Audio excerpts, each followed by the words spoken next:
नमस्कार दोस्तों, मैं हूं नवीन पाटीदार और आप देख रहे हैं वॉइस ऑफ एमपी। मेरे साथ मेरे सहयोगी रूप में साथ मौजूद है पवन राव शिंदे। अगर बात की जाए तो कोरोना काल को लेकर वॉइस ऑफ एमपी की टीम बापजी नेटवर्क एक खास कार्यक्रम चला रहा है, हीरोज़ ऑफ एमपी। उसका मुख्य उद्देश्य है किस तरीके से कोरोना काल में डॉक्टरों ने सेवा दी है और आपके और हमारे परिवार की जान बचाई है। क्योंकि सबसे बड़ी चुनौती उस समय ये थी कि जिस तरीके से लगातार कोरोना केस आ रहे थे, उस समय परिवार से परिवार का सदस्य नहीं मिल रहा था और एक दूरियां बनाई हुई थी। लेकिन उस समय जो है डॉक्टर ने एक अहम भूमिका निभाई है। उसे लेकर हमारा यह खास कार्यक्रम है हीरोज़ ऑफ एमपी। आज हमारी टीम आप पहुंची है डॉक्टर मंगल साहब के यहाँ पर बात करेंगे किस तरीके से उन्होंने कोरोना काल में सेवाएं दी। खासकर अगर बात की जाए तो दांत का वो दर्द होता है उसे कोई सह नहीं सकता है, क्योंकि उस समय जितना दर्द होता है उस समय उसको सिर्फ डॉक्टर ही दिखता है। ऐसे में बात की जाए तो कोरोना काल में किस तरीके से डॉक्टरों ने सेवाएं दी। खासकर बात की जाए तो दांत के डॉक्टरों ने, क्योंकि दांत का डॉक्टर उस समय मुंह में मुंह डालकर जिस तरीके से सेवाएं दे रहा था, मरीजों को देख रहा था और वो चुनौती उनके लिए भी बड़ी मुश्किल भरी थी। ऐसे में बात करते हैं डॉक्टर अनूप मंगल जी से, बात करते हैं किस तरीके से उनके सामने उस समय की बड़ी चुनौतियाँ थी। डॉक्टर साहब, अगर बात की जाए तो उस समय किस तरीके से आपके सामने एक बड़ी चुनौती थी कोरोना काल में? कोरोना काल में काफ़ी बड़ी चुनौती थी सभी डॉक्टर्स के लिए। और अगर बात करें तो सभी डॉक्टर्स एक फिल्म या शील्ड लगा के देख रहे थे और पेशेंट के मुंह पे मास्क नहीं हटा रहे थे। जो वो पेशेंट को निर्देश दे रहे थे कि बिना मास्क हटाए आप देखिए। हालांकि N95 का प्रोटेक्शन, शील्ड का प्रोटेक्शन, यूनिवर्सल प्रिकॉशंस तो सभी डॉक्टर्स ले रहे थे, बट डेंटिस्ट के लिए टफ इसलिए हो जाता है कि उसे मास्क हटा के ही बीमारी का पता चलता है। पर सभी सेफ गाइडलाइन का पालन करते हुए, और ये तो क्योंकि जो मनुष्य का हित है और पेशेंट के जो हित में है वो तो आपको देख के ही काम करना पड़ेगा। बिना देखे ना तो गोली दवा दी जा सकती है और ना ही इलाज किए जा सकते हैं। हम लोगों ने इलाज भी करे हैं और गोली दवा भी मरीजों को दी है, पर सभी चीज़ों का ध्यान रखते हुए कि कहीं संक्रमण हमसे किसी और मरीज में ना फैले और हमसे हमारे परिवार वालों को ना फैले। तो सभी चीज़ों का ध्यान रख के सारा काम, हम लोगों की क्लिनिक कभी बंद नहीं रही है एक्सेप्ट ऑन, मैं कह सकता हूँ हाँ, रविवार को छोड़ के कोरोना काल में भी हम लोगों ने एक समय पूरा देखा है। तो सुबह हम लोग 9 बजे आते थे और 2 बजे जाते थे। हाँ, पर हम पानी भी नहीं पीते थे, मास्क भी नहीं हटाते थे। कंटिन्यूस काम करके ही हम लोग फ्री होते थे। बड़ी बात डॉक्टर साहब ने कही है कि कोरोना काल में उनके पास टाइम भी नहीं था जिस तरीके से मरीजों को देखना था, क्योंकि उस समय जो है एक बड़ी चुनौती इनके सामने थी कि मरीजों को देखना है। साथ ही जिस तरीके से उस समय जो मास्क और जो एक शील्ड लगा के जो मरीजों को देखने का जो बात सरकार कह रही थी, प्रशासन कह रहा था कि मास्क जरूर लगाए, लेकिन सबसे बड़ी चुनौती डॉक्टरों के सामने, दाँत के डॉक्टरों के सामने ये थी कि उनको मरीजों को देखना है और खासकर दाँत के डॉक्टरों को। अगर बात की जाए तो जिस तरीके से आज हम डॉक्टर मंगल साहब के यहाँ आए हैं और वहाँ पर अगर बात की जाए तो उनसे ये भी पूछेंगे किस तरीके से जब पहली बार उनके सामने कोरोना केस आया था तो उनको ये सुन के कैसे लगा, क्योंकि मध्य प्रदेश में जिस तरीके से आपने और हमने देखा था कि एक बड़ा आंकड़ा मौत का और संक्रमण का बढ़ रहा था, तो डॉक्टरों में भी इस बात की जो चिंता थी कि कहीं हम संक्रमित ना हो जाते। इनसे भी पूछेंगे किस तरीके से पहली बार जब केस को लेकर उन्होंने सुना तो किस तरह का महसूस इन्होंने किया। डॉक्टर साहब, अगर बात की जाए तो पहली बार आपने जब ये सुना कि कोरोना केस नीमच भी आ चुका है तो किस तरह का आपके भाव थे, किस तरह का आपने महसूस किया? हाँ, घबराहट ज़रूर हुई, थोड़ी देर के लिए हुई, पर क्योंकि डॉक्टर काफ़ी चीज़ों से गुजरता है, काफ़ी एग्ज़ाम्स देता है, बहुत मेहनत के बाद उसे एक 10 साल का एक पीरियड लग जाता है बनने में, तो कहीं ना कहीं उसे मरीज का हित ही दिखाई देता है। चाहे पेशेंट आईसीयू में हो या डॉक्टर, आपने जनरली देखा होगा भूखे प्यासे सब लोग काम करते रहते हैं। तो शुरू में थोड़ी घबराहट हुई, बट हाँ, वो धीरे धीरे घबराहट वो वक्त के साथ कम होती गई, प्रिकॉशंस आते गए और हमारे जो सीनियर डॉक्टर्स हैं उन्होंने मोटिवेशन करके सभी डॉक्टर्स को एक समझाया कि कैसे काम किया जाता है। तो उसी प्रकार बिना डर के हम लोगों ने आराम से ध्यानपूर्वक काम किया। आराम से ध्यानपूर्वक काम किया। अब हम डॉक्टर साहब के क्लिनिक की तरफ भी चलेंगे। हम बताएं किस तरह की सेवाएं यहाँ पर देती है, किस तरीके से यहाँ पर मरीज आते हैं। तो ऐसे में जो है हम बाहर भी जाएंगे और आपको बताएं किस तरीके से रिसेप्शन पर भी जो है मरीज़ किस तरीके से वेटिंग लिस्ट में बैठते हैं और किस तरीके से पूरी टीम काम करती है। तो हम बाहर चलते हैं और आपको दिखाते हैं किस तरीके से यहाँ पर काम किया जाता है, किस तरीके से मरीजों को देखा जाता है। तो हम जो है अब बाहर की तरफ आए हैं। जिस तरीके से अभी हम बात कर रहे थे डॉक्टर साहब से और हम पूरी तरीके से बात की जा रही थी किस तरीके से मरीजों को देखा जाता है किस तरीके से। तो आप रिसेप्शन पर आ चुके हैं, यहाँ पर आप देख सकते हैं किस तरीके से मरीज जो है एक इंतज़ार कर रहा है, वेटिंग में बैठा हुआ है और यहाँ पर एक बारीकी से धीरे धीरे करके पेशेंट को देखा जा सकता है। डॉक्टर साहब, बात की जाए तो कोरोना काल में किस तरीके की यहाँ पर व्यवस्था की थी, क्योंकि एक समय वो था कि मरीज को भी देखना है और खासकर जो है कोरोना गाइडलाइन का पालन भी करना है, तो मरीजों को दूर भी बिठाना है, किस तरह की व्यवस्था यहाँ पर थी रिसेप्शन में? रिसेप्शन में अभी भी देख सकते हैं कि काफ़ी डिस्टेंस है, उस समय भी काफ़ी डिस्टेंस पे मरीज बिठाए जाते थे और ये ध्यान रखा जाता था कि किसी को भी अपॉइंटमेंट देते थे तो क्लब साथ में ना हो जाए। तो धीरे धीरे किसी को 10 बजे, किसी को 11 बजे, किसी को 12 बजे, किसी को 1 बजे, यही प्रक्रिया शुरू के 6 महीने काफ़ी अच्छे से चली और हमने ध्यान रखा कि किसी को संक्रमण ना हुआ और हमने ये देखा भी कि हॉस्पिटल में किसी एक दूसरे से संक्रमण नहीं फैला है। तो इस बात की हमें खुशी भी है कि काम भी किया और संक्रमण भी नहीं फैला। डॉक्टर साहब, अगर बात की जाए तो कोरोना काल में एक बड़ी चुनौती ये भी थी कि आपके अपने टीम को भी बचाना संक्रमित होने से, उनके लिए किस तरह की आपने गाइडलाइन अपनाई थी और किस तरीके से उनके भी जो है संक्रमण होने से बचाने के लिए किस तरह की व्यवस्थाएं आपने की थी? जैसा कि मैंने आपको बताया, हम सभी लोग N95 मास्क पहनते थे। N95 मास्क के साथ यूनिवर्सल प्रिकॉशन में जो हमारे ऑटोक्लेवेबल क्लॉथ रहते थे वो हम यूज़ एंड थ्रो वाले रखते थे या फिर हम उसे स्टरलाइज कर लेते थे, हमारे पास ऑटोक्लेव की व्यवस्था जो है। सेकेंड थिंग, हम शील्ड का बराबर ध्यान रखते थे। थर्ड चीज़, जब एक पेशेंट से दूसरे चैम्बर में हमारी ऑपरेटरी होती थी तो उसमें ध्यान रखा जाता था कि 15 से 20 मिनट का गैप लिया जाए ताकि जो उसकी एरोजल पार्टिकल है वो सेटल डाउन हो जाए। तो हमें किसी भी स्टाफ हमारे यहाँ से संक्रमित नहीं हुआ। हम लोग का 6 से 7 का स्टाफ है, कोई भी संक्रमित नहीं हुआ। डॉक्टर साहब, अगर बात की जाए तो क्योंकि उस समय जब जिस तरीके से केस सामने निकल के आते हैं, संक्रमित के जो आंकड़े सामने आ रहे थे, मौत का आंकड़ा बढ़ता जा रहा था, तो क्या आपके परिवार के किसी सदस्य ने कहा कि आप जो OTP ना देखें, आप मरीज ना देखें, इस तरह का कोई वाक्य आपके परिवार ने कभी मना किया हो क्या, जिस तरीके से लगातार कोरोना के संक्रमण बढ़ रहे थे? हाँ, काफ़ी लोगों ने बोला कि अभी आप प्रैक्टिस बंद कर दें, अभी आप मरीज नहीं देखें, पर ये किसी को पता नहीं था कि आप कब तक बंद करोगे। ये कोई 1-2 दिन में जाने वाली बीमारी नहीं है और हालांकि आज भी देख सकते हो कि अपन 2021 में है, नवंबर का महीना चल रहा है, ये आने वाले टाइम में भी रहेंगे केसेस। 1-2 थोड़े केसेस जैसे स्वाइन फ्लू के है उस तरीके से धीरे धीरे आते रहेंगे, यही अभी चर्चा है। डॉक्टर साहब, अगर बात की जाए तो ऐसा कोई आपको वाक्य, अगर ऐसा कोई वाक्य आपके ध्यान में हो कि उस समय जिस तरीके से कोरोना काल में आपने कोई केस देखा हो और वो अभी भी आपके ध्यान में हो कि एक कोरोना पेशेंट आपने देखा और उसको दाढ़ की समस्या थी, ऐसा कोई वाक्य आपके जहन में? हाँ, हम लोग के पास एक एक्सीडेंट का केस आया था, काफ़ी वो घबराए हुए थे और पॉजिटिव भी हो गए थे वो।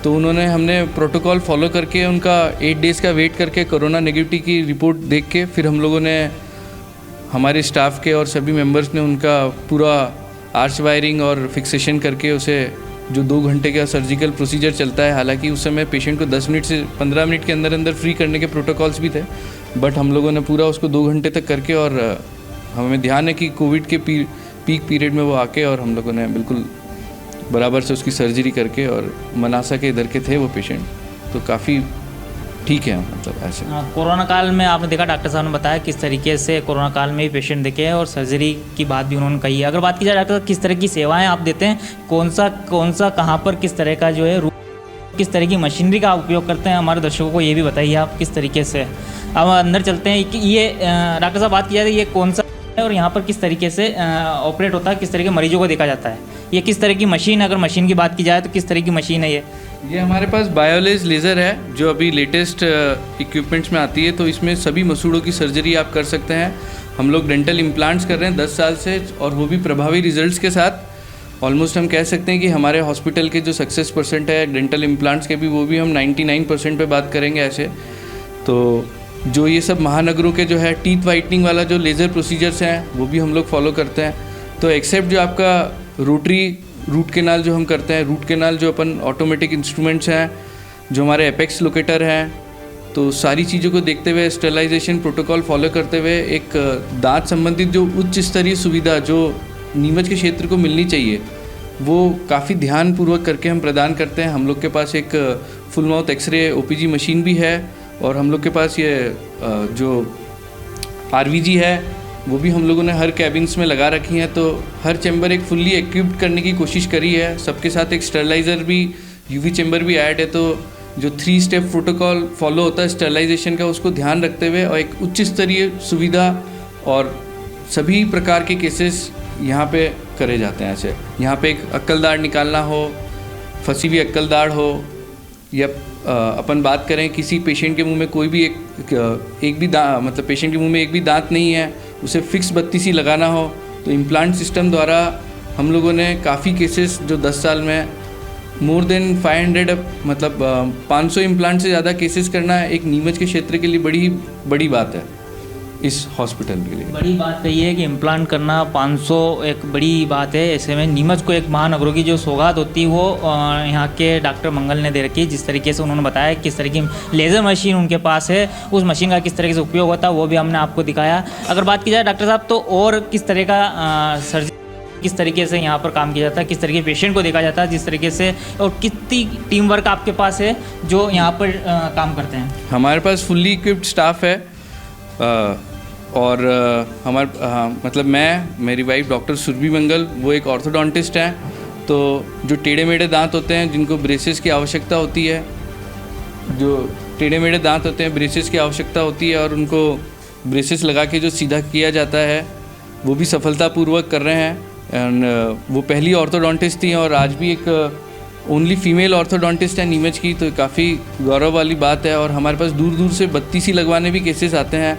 आज सुबह ही हमारे पास एक कोटा से पेशेंट आया था जो 1 साल से आराम से लगा के खा रहा है। मेरा पहला ही पेशेंट एक भिलवाड़ा की एक लेडी थी जो मैं याद करता हूँ 10 साल पहले जब मैंने क्लिनिक खोला था, जब भी वो भिलवाड़ा से अप डाउन करके उन्होंने बत्ती सी लगवाई थी। तो काफ़ी गौरव महसूस होता है कई बार कुछ मनुष्य की सेवा करके या कुछ अच्छा काम करके। ऐसे एक बड़ी बात निकल के यहाँ पर आई सामने है कि एक पहली महिला दांत की डॉक्टर हमारे नीमच में है। जिस तरीके से अगर बात किया था मैडम सुरभि मैडम, जिस तरीके से आप देख पा रहे हैं पेशेंट उस वक्त देख रहे हैं, तो उनसे भी बात करेंगे किस तरीके से पेशेंट वो देखते हैं और क्या अगर बात की जाए तो पेशेंट को किस तरह की समस्या होती है तो वो उस पेशेंट को राहत देते हैं। मैडम अगर बात की जाए तो किस तरीके से आप पेशेंट देखते हैं और खासकर बात की जाए तो किस तरह के पेशेंट आप देखते हैं?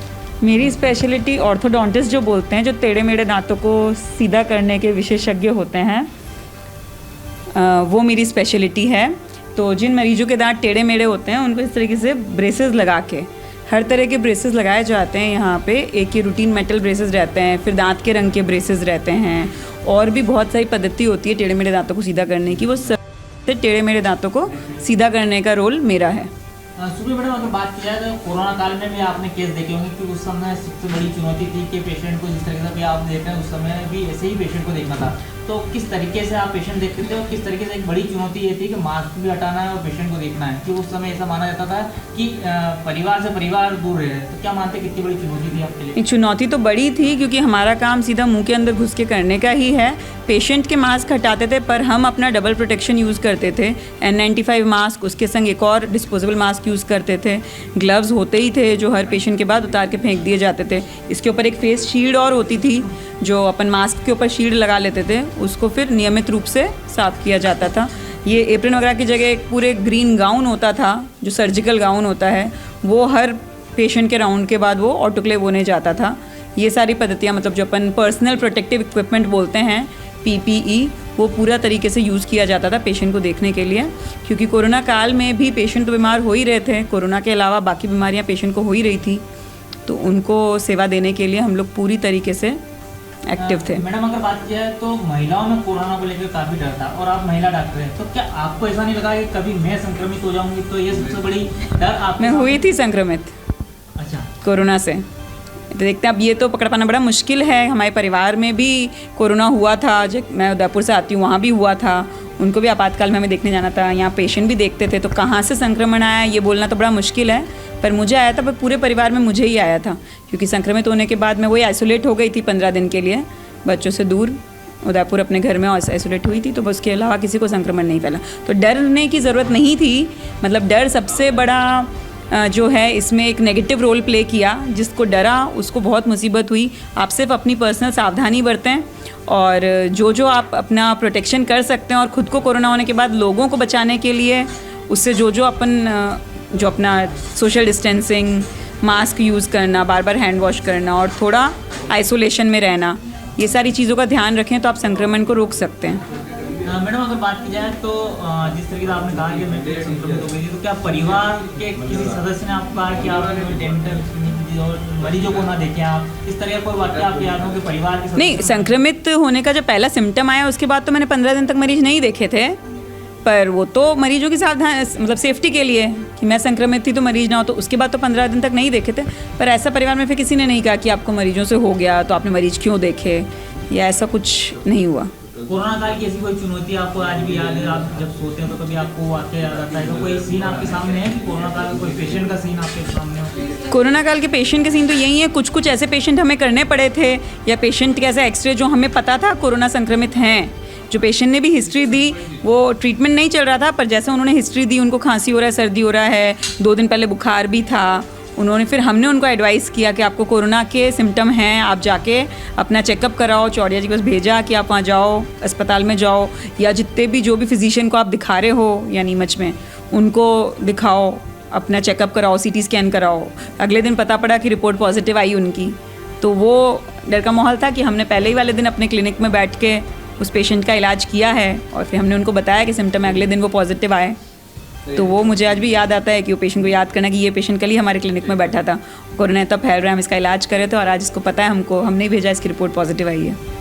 तो ये थी सुरभि मैडम जिन्होंने बताया किस तरीके से बड़ी चुनौतियां इनके सामने थी, और खासकर बड़ी बात उन्होंने कही कि कोरोना काल में उन्होंने वो पेशेंट भी देखे जो पॉजिटिव थे, खासकर मरीजों की सुविधाओं को लेकर, मरीजों की जो बीमारी थी उसे लेकर भी इन्होंने जो है मरीज को कहा कि आप जो है आपके सिम्टम्स दिखते हैं, आपको कोरोना हो सकता है तो आप जाँचें करवाएँ। ऐसे में एक बड़ी बात यह है कि अपनी जान दांव पर लगाकर इन्होंने मरीजों को देखा, आपकी हमारी जान बचाइए। अब बात करें डॉक्टर साहब के बाद वापस चलते हैं और देखते हैं किस तरीके से यहाँ पर वार्ड है, किस तरह के सर्जिकल वार्ड है, और वो भी बात करेंगे, और किस तरीके से यहाँ पर सेवाएं दी जाती है, और कितने मरीज जो है ये देखते हैं डेली। और कोरोना काल में बात की जाए तो कितने मरीज कोरोना काल में देखे? डॉक्टर साहब अगर बात की जाए तो कोरोना काल में अगर हम बात की जाए तो कितने मरीज आपने देखे होंगे? जैसा कि मैंने आपको बताया कि हम लोग सुबह के समय में क्लिनिक चालू रहती थी, और सुबह हम 9 साढ़े 9 बजे हमारे सारे यूनिवर्सल प्रिकॉशंस लेके आते थे। ये ध्यान रखते थे कि मास्क नहीं उतारें, हाथों को मास्क की तरफ नहीं ले जाएं।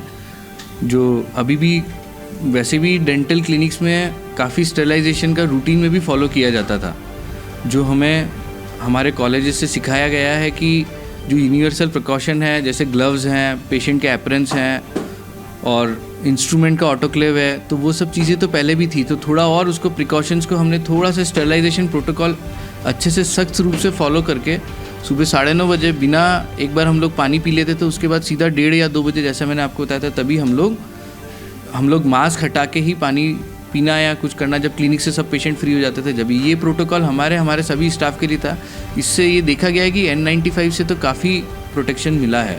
हालांकि इस चीज़ को रोका नहीं जा सकता, सेकेंड वेव काफ़ी ख़तरनाक थी जो ये अप्रैल के महीने में आई थी, बट हाँ काफ़ी स्तर पे मास्क और अगर सावधानी जो सरकार द्वारा बताई गई थी, जो IMA के डॉक्टर्स द्वारा बताई गई थी, जो हमारे IDA के डॉक्टर्स थे उन्होंने बताई थी, उससे काफ़ी हमें मदद मिली है काम करने की।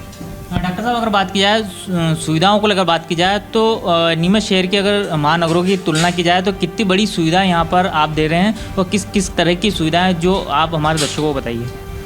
जैसा कि मैंने आपको बताया कि हम लोग यहाँ पे लेज़र टीथ वाइटनिंग है, लेज़र्स के जो सारे प्रोसीजर हैं, जो मसूड़ों की जो सर्जरी होती है, जहाँ पे कोई ब्लड नहीं निकलता है, जहाँ पे इंजेक्शन देने की ज़रूरत नहीं है, पेशेंट को घबराहट काफ़ी हद तक दूर हो जाती है। दूसरी चीज़ मैंने आपको बताया कि अक्कल दाढ़ निकालने की सुविधा हम लोगों ने जब से हमारा क्लिनिक स्टार्ट करा था 2012 में, आज हम लोगों का 10वां साल यहाँ पे चल रहा है, तो कंटिन्यूस हम वो सर्जरी प्रोवाइड कर रहे हैं। हम लोग डेंटल इम्प्लांट्स कर रहे हैं, और हमारे जितनी भी बत्तीसी बनती हम ये कोशिश करें। कई बार ऐसा होता है कि पेशेंट बत्तीसी बना के रख देता है, पर हमारा स्टाफ मिलके ये कोशिश करता है अगर बत्तीसी बनी है तो उस बत्तीसी से पेशेंट चबाएगा ही चबाएगा। तो हम लोगों ने इस ब्रांच को काफ़ी हद तक कवर करने की कोशिश करी है, और ये कोशिश करी कि पेशेंट को यहाँ से कहीं बाहर नहीं जाना पड़े, और ये हमने देखा भी है। बड़ी बात की डॉक्टर साहब ने कि ऐसे पेशेंट भी इन्होंने देखे हैं जो यहाँ से बाहर ना जाना पड़े। अगर वहीं बात की जाए तो अब जो है अन्य वार्ड की तरफ चलते हैं, अन्य उधर चलते हैं आगे की तरफ, किस तरीके की यहाँ पर सेवाएं दी जाती है, किस तरीके के सर्जिकल वार्ड है। साथ ही अगर बात की जाए डॉक्टर साहब उपकरणों की बात की जाए तो किस तरह के उपकरण आपके पास हैं? हम लोगों के पास फुल माउथ ओपीजी मशीन भी है, जिससे ये देखा जाता है कि जो दाढ़ और नस के बीच में जो डिस्टेंस है वो कितना है, या फिर हम जब इम्प्लांट प्लेस कर रहे हैं तो कहीं हमारी नस तो टच नहीं हो रही है, तो वो एक पूरे ही मुंह का जो स्कैन जो पिक्चर आपको मिलती है वो संपूर्ण मुंह का एक्सरे जिसे अपन कहते हैं वो है। मैं आपको आइए लिए चलता हूँ, आप को इस चैम्बर में दिखा देता हूँ। ये एक प्राइवेट हॉस्पिटल में होना है बहुत बड़ी बात है। और आप आइए देखते हैं किस तरीके से हम लोगों ने हमारे पापा डॉक्टर एन.के. मंगल से प्रेरणा लेके इसे देखा गया था। हम लोगों ने उनसे सीख कर ही काफ़ी चीज़ें आगे बढ़ी है। ये संपूर्ण मुंह का एक्सरे की मशीन हम लोग के पास है, जो रेगुलरली हम लोग इसमें करीब 15 से एवरेज एक 15 संपूर्ण मुंह के एक्सरे, जिससे देखने में काफ़ी आसानी हो जाती है। और कोरोना काल में ये भी देखा गया है कि हमें बिना मास्क हटाए हम पेशेंट का एक्सरे ले पाते थे। तो दूसरी जो एक्सरे मशीन होती है उसमें पेशेंट के मुंह में आपको एक छोटा सा सेंसर प्लेस करना होता था, बट इस मशीन में ये एक खूबी है कि आप मास्क लगा के भी पेशेंट का एक्सरे ले सकते थे। तो हमारे जो टेक्नीशियंस हैं उनकी काफ़ी हेल्प रही कि उनको एक जो पहला एक्सपोजर है उनसे बचाने के लिए हम पेशेंट को मास्क लगा के संपूर्ण मुंह का एक्सरे ले सकते हैं। तो ये सुविधा भी अभी काफ़ी कम हॉस्पिटल्स में है। हालांकि नीमच में एक प्राइवेट हॉस्पिटल में एकमात्र हॉस्पिटल है जहाँ पे आपको ये सुविधा मिल रही है, और ये सुविधा पिछले हम लोगों 6 साल से हम नीमचवासी को दे रहे हैं। तो ये भी हमारे लिए गौरव की बात है। बड़ी बात कही है, नीमच की गौरव की बात है कि नीमच में जो है महानगरों की सुविधा डॉक्टर मंगल क्लिनिक जो है आपको दे रहा है। अगर बात की जाए डॉक्टर साहब, तो अगर ये महानगरों की बात की जाए तो क्या माने किस एक मरीज को अगर बात की जाए तो कितना फीस उसको जो है वहाँ पर देने में लग सकती है, और वही उसी महानगरों की फीस में यहाँ पर काम होता है, क्या माने? देखिए, इसमें 2 सुविधा उपलब्ध है इस मशीन में। इसमें जॉइंट भी देखा जा सकता है, और फ़ीस के मामले में बात करें तो जो दूसरे शहर की फ़ीस है वो लगभग 700 रुपये से लेके 1000 रुपये तक रहती है। वही जो चीज़ है हम लोग इसको 200 रुपये से लेके 500 रुपये के बीच में कर देते हैं। तो मरीज़ को एक ये उच्च टेक्निक की मशीन है, तो हमारे जो मरीज़ हैं उसको एक सुविधा भी पूर्ण मिले और उसका खर्चा भी कम हो। यही हमारा प्रयास रहता है शुरू से आखिरी तक, कि उसके कम खर्चे में उसको सबसे अच्छी से अच्छी चीज़ प्रदान की जाए। डॉक्टर साहब, सर्जरी की बात की जाए, किस तरह की सर्जरी वार्ड है और कहाँ पर आप जो है मरीजों को देखते हैं, किस तरह की सर्जरी आप करते हैं? अगर बात की जाए तो किस तरह की सर्जरी वार्ड है वो भी हमारे दर्शकों को बताइए, आप किस तरह की सर्जरी होती है और कहाँ पर होती है? ये हम लोगों का सर्जिकल चैम्बर है जो ख़ास तौर से हम लोगों ने तैयार करा है। यहाँ पे जैसे कि देखा जाता है कि जब दांत निकलता है तो उसके साथ संक्रमण होता ही है। जैसे दांत के साथ काफ़ी सारा पस फॉर्मेशन होना, जो पेशेंट बहुत सारा मवाद आती, सूजन आती, तो उसका सब ड्रेनेज और क्लियर हम लोग एक सेपरेट चैम्बर में करते हैं, ताकि दूसरे चैम्बर में जो पेशेंट हमारे बैठे हैं, जो दूसरे चैम्बर में मरीज बैठे हैं, उसको संक्रमण ना हो। ऐसा कि देखा गया है कि ये कोरोना तो एक वायरस है आपका, पर ऐसे काफ़ी सारे वायरस हैं जो विज्ञान उसकी खोज में लगा रहता है और जो रूटीन वायरल की बीमारी भी चलती रहती है। तो हम लोगों का ये टारगेट भी रहता है कि एक मरीज से दूसरे मरीज को कभी भी क्रॉस इन्फेक्शन नहीं होना चाहिए। तो उसके लिए हम लोगों ने एक सेपरेट चैम्बर बनाया जो हमारा सर्जिकल रूम है। तो इसमें हम दांत निकालने से लेके इम्प्लांट की सर्जरी, हम लोगों के जबड़े फ्रैक्चर, जबड़े जब अपने टूट जाते हैं, जबड़े जोड़ने की जो सुविधा है हम लोग वो भी 10 साल से सफलतापूर्वक कर रहे हैं। जबड़े जोड़ने में हमारा सफलता का प्रतिशत करीब 100 ही रहा है 10 साल से। जितने भी हमारे दूसरे हॉस्पिटल से जो हड्डी रोग विशेषज्ञ हम लोगों को केस भेजते हैं कई बार, या सिविल हॉस्पिटल से, सरकारी हॉस्पिटल से टूटे हुए जबड़े के केस आते हैं, तो वो इसी प्रकार के चैम्बर में पूरा ध्यान रख के प्रोटोकॉल का पालन करके उसको किया जाता है।